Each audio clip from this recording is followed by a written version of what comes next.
Welcome back and you're watching Nayuma News.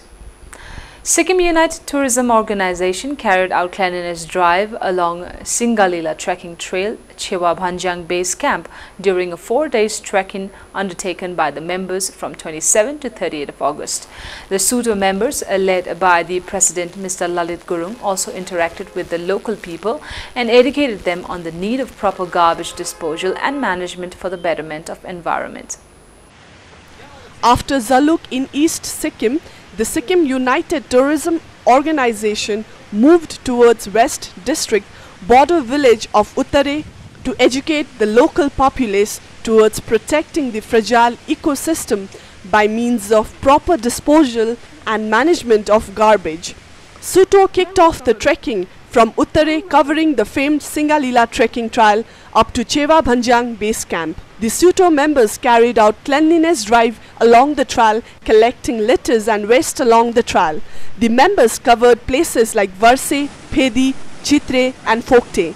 The SUTO members during the 4-day trek felt the need to educate the locals as well as the tour guides for preventing littering along the trail. The members also interacted with the SSB and SAP personnel posted at the base camp. The Singalila trek route, located at an altitude of 13,000 feet above the sea level, is the famous trekking trail along the Indo-Nepal border in West Sikkim. In the meantime, Mr. Lalhang Subba, the publicity secretary of SUTO, speaking to Nayuma News, said that they intended to create awareness on proper garbage management among the locals and tour guides through the trekking.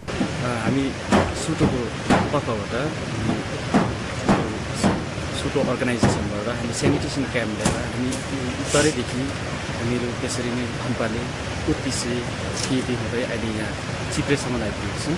हामी जति पनि यहाँ भएका महिलाहरू कचेडाहरू बोतल्सहरू हामीले भेला गर्दा यहाँसम्म ल्याउँछौँ। हामी अझै यहाँदेखि माथि नै जानेवाला छौँ। अहिले हामीहरू धनपाले चित्रे फेदी यानि कि अहिले फिलहाल चाहिँ हामी चित्रेमा छौँ। देउराली हुँदै चित्रेसम्म चाहिँ सबै आइसक्यौँ। अब फेरि हामीहरू चिवा भन्छ यहाँदेखि फर्दर गर्छौँ। आज सायद भयो भने हाम्रो क्याम्प त्यही नै राख्नेछ र भोलि बिहान हामी फेरि त्यसरी यही कुरालाई जारी राखेर हामीले फोक्टे डाँडा सिंगालीला सबै यो गरेर आउनु पाउँछौँ।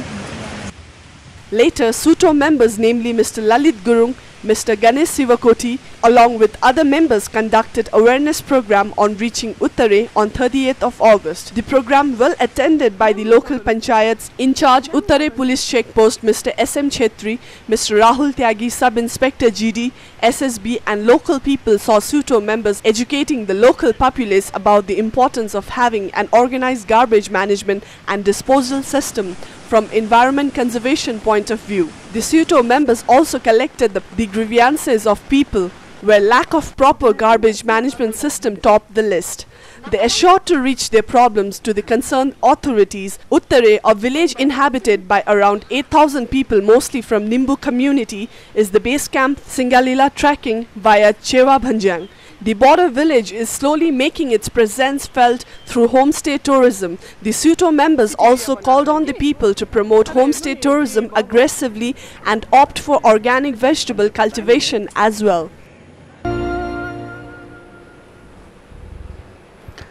समाचारमा पुनः स्वागत। सिक्किम युनाइटेड टुरिज्म अर्गनाइजेसन सुटोले 27 देखि 30 अगस्तसम्म पैदल यात्रा अन्तर्गत चिया भन्ज्याङसम्मको सिंगालीला ट्रेकिङ ट्रेलको सफाई कार्यक्रम सम्पन्न गर्यो।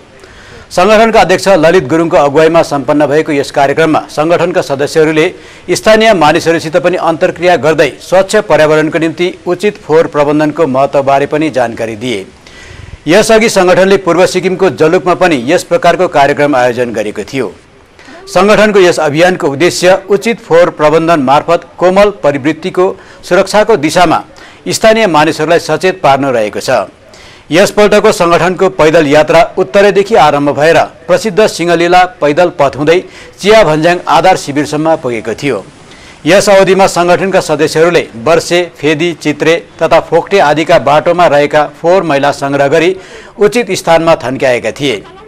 सदस्यहरूले बाटोमा फोहोर मैला नफ्याँक्नको निम्ति स्थानीय मानिस तथा यात्रा सञ्चालकहरूलाई सचेत पार्नुपर्ने अनुभव गरे भने आधार शिविरमा रहेका एसएसबी तथा एसएपी जवानहरूसँग पनि अन्तर्क्रिया गरे। समुद्र तलदेखि 13,000 फुटको उचाइमा रहेको सिंगलीला पैदल पथ प्रसिद्ध रहेको छ। संगठनका प्रचार सचिव लालहङ सुब्बाले नयुमा समाचारसित बोल्दै पैदल यात्रा मार्फत स्थानीय मानिस र मार्गदर्शकहरूमा उचित फोहोर प्रबन्धनबारे सचेतना ल्याउने संगठनको उद्देश्य रहेको बताउनुभयो। हामी सुटोको तर्फबाट सुटो अर्गनाइजेसनबाट हामी सेनिटेसन क्याम्प ल्याएर हामी उत्तरैदेखि हामीहरू त्यसरी नै खुम्पाले उत्तिसे केदेखि हुँदै अहिले यहाँ चित्रेसम्म आइपुगेको छौँ।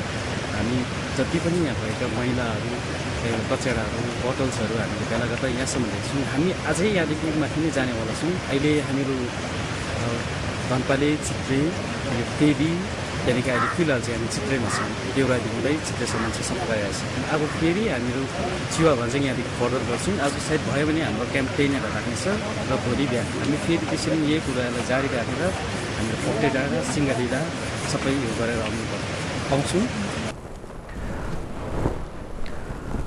नेपाल भारत सीमा चिया भन्ज्याङमा रहेका एसएसबी एवं एसएपी जवानहरूले दैनिक जीवनमा धेरै समस्याहरू भोगिरहेको बताइएको छ। वर्षाको समयमा घरिघरि पहिरो र बाढीले पुल बगाउने गरेका कारण उनीहरूको शिविरमा पुग्न गाह्रो पर्ने गरेको छ। एसएसबीका उपनिरीक्षक राहुल त्यागीले आफ्नो बटालियनका समस्याहरूबारे जानकारी दिँदै ती समस्याहरूको समाधानको बाटो खोज्न सम्बन्धित विभागलाई आग्रह गर्नुभएको छ। यसरी नै एसएपी जवानहरूले पनि विशेष गरी सुरक्षित पिउने पानीको समस्या रहेको बताएका छन्। यसैबीच सिङ्गलिला पैदल पथको सफाई गर्न पुगेको सिक्किम युनाइटेड टुरिज्म अर्गनाइजेसनका सदस्यहरूसित पनि स्थानीय मानिसहरूले आफ्ना समस्याहरू राखेका थिए। जो बेसिकली यहाँ पर प्रॉब्लम महसूस करते हैं, जो फील करते हैं, जो हमारे डेली बेसिस पे प्रॉब्लम आता है मेनली उसमें है कि रूट यहाँ का प्रॉपर नहीं बना हुआ है और जो ब्रिज हैं वो सब टेम्परेरी हैं जिससे कि एक्सीडेंट के चांसेस ज़्यादा हो जाते हैं और हेल्थ प्रॉब्लम जो हेल्थ फैसिलिटीज़ हैं वो नीचे उतरे में अवेलेबल नहीं है इतनी सफिशिएंट, जो उसके लिए हमको गेजिंग हॉस्पिटल या नीचे कहीं जाना पड़ता है। तो यहाँ रूट का प्रॉब्लम है और हेल्थ फैसिलिटीज़ का मेनली प्रॉब्लम है और गवर्नमेंट से यही मैसेज है कि वो इसको जल्दी से जल्दी जितना जल्दी हो सके रिपेयर कराएं जिससे उनको भी फ़ायदा होगा। टूरिस्ट जो आते हैं और जो नेपाल टू इंडिया और इंडिया टू नेपाल जो लोग जाते हैं उनको भी फैसिलिटी रहेगी और ये हेल्थ फैसिलिटी प्रोवाइड करने से ही उत्तरे में जो लोकल पॉपुलेशन है वो भी काफ़ी अच्छा महसूस करेगी। बस this is my request.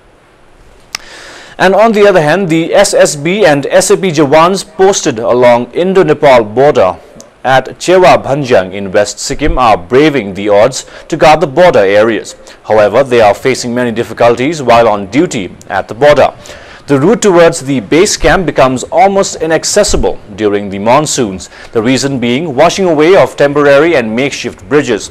This came into light during a recent trekking expedition undertaken by the SUTO as a part of cleanliness drive along the Shangalila trekking trail.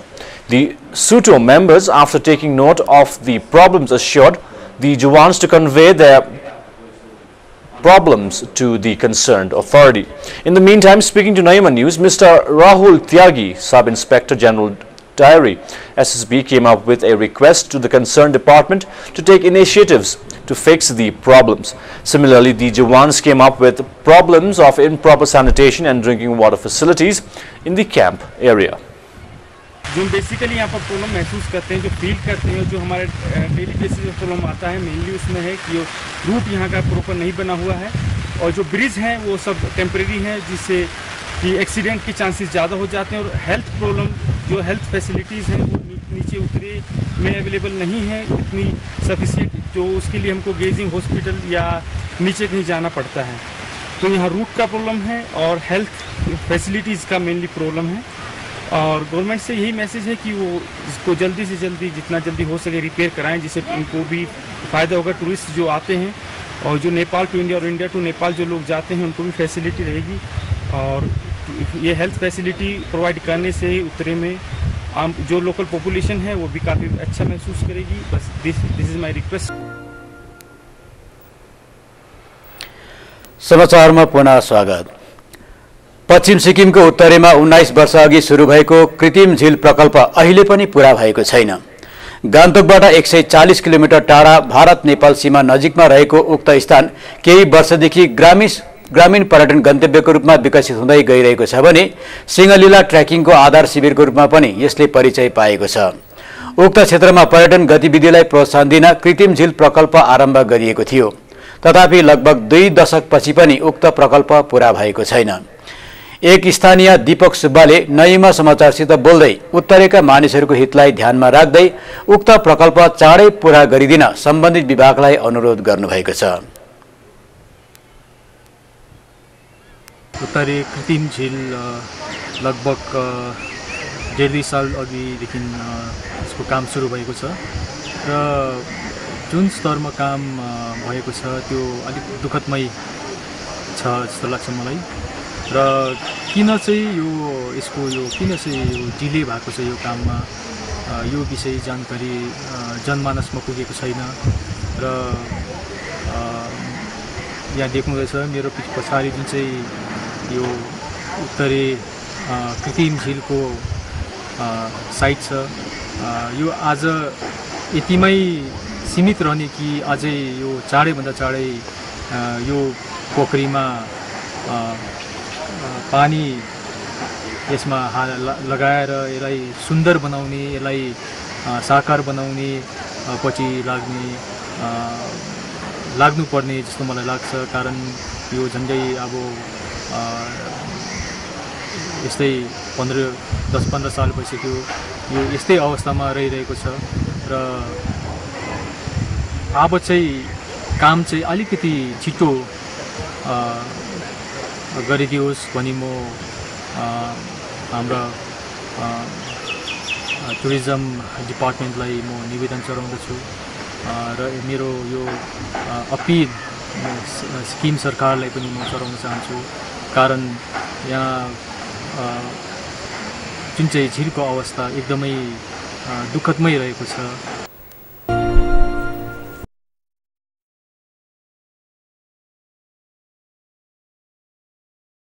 Welcome back. The artificial lake project at Uttare, started some 19 years back, is still awaiting completion. Uttare, a village along Indo-Nepal border in West Sikkim, is some 140 kilometers from Gangtok. The tiny village over the years has emerged as one of the growing village tourism destinations. Besides, the village is also famous as the base camp for Singalila trekking. The artificial lake development project was taken up in order to boost the emerging tourism activities in the village then, but it is quite disheartening that the project is yet to complete even after almost 2 decades time. One of the local residents, Deepak Subba, speaking to Naima News, said that the delay in completion of the project has been worrying the villagers and urged the concerned department to complete the project in the interest of the people of Uttare. उत्तरे कृत्रिम झील लगभग 1.5 साल अघिदेखि यसको काम सुरु भएको छ र जुन स्तरमा काम भएको छ त्यो अलिक दुःखदमय छ जस्तो लाग्छ मलाई। र किन चाहिँ किन डिले भएको छ यो काममा, यो विषय जानकारी जनमानसमा पुगेको छैन। र यहाँ देख्नुहुँदैछ मेरो पछाडि जुन चाहिँ यो उत्तरे कृत्रिम झीलको साइट छ, यो आज यतिमै सीमित रहने कि अझै यो चाँडैभन्दा चाँडै यो पोखरीमा पानी यसमा लगाएर यसलाई सुन्दर बनाउने, यसलाई साकार बनाउने पछि लाग्नुपर्ने जस्तो मलाई लाग्छ। कारण यो झन्डै अब यस्तै 10-15 साल भइसक्यो यो यस्तै अवस्थामा रहिरहेको छ र अब चाहिँ काम चाहिँ अलिकति छिटो गरिदियोस् भनी म हाम्रा टुरिज्म डिपार्टमेन्टलाई म निवेदन चढाउँदछु र मेरो यो अपिल सिक्किम सरकारलाई पनि म चढाउन चाहन्छु। कारण यहाँ